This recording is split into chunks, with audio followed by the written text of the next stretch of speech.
பாடலில் கூறியுள்ள மரங்களின் உணர்வினையும் மனிதர்க்கும் மரங்களுக்கும் இடையேயுள்ள உறவினையும் எடுத்து கூறும் அழகான கவிதை வரிகளை உங்கள் முன் உரைக்க வந்துள்ளேன். மரங்களை பாடுவேன்.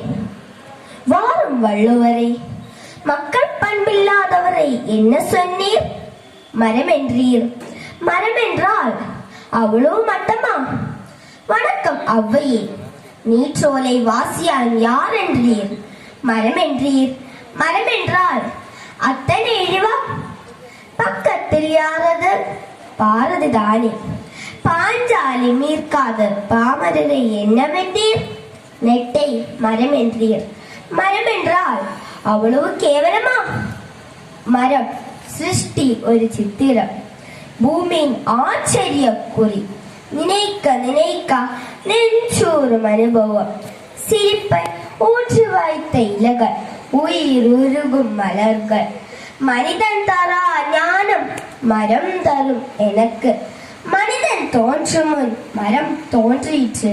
மரம் நமக்கு அண்ணன், அண்ணனை பழிக்காதீர். மனித ஆயுள் குமிழிக்குள் கட்டிய கூடாரம், மரம் அப்படியா?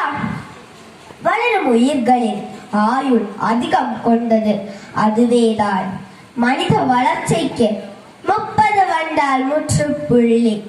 மரம் இருக்கும் வரை பூ பூக்கும், இறக்கும் வரை காய் காய்க்கும்.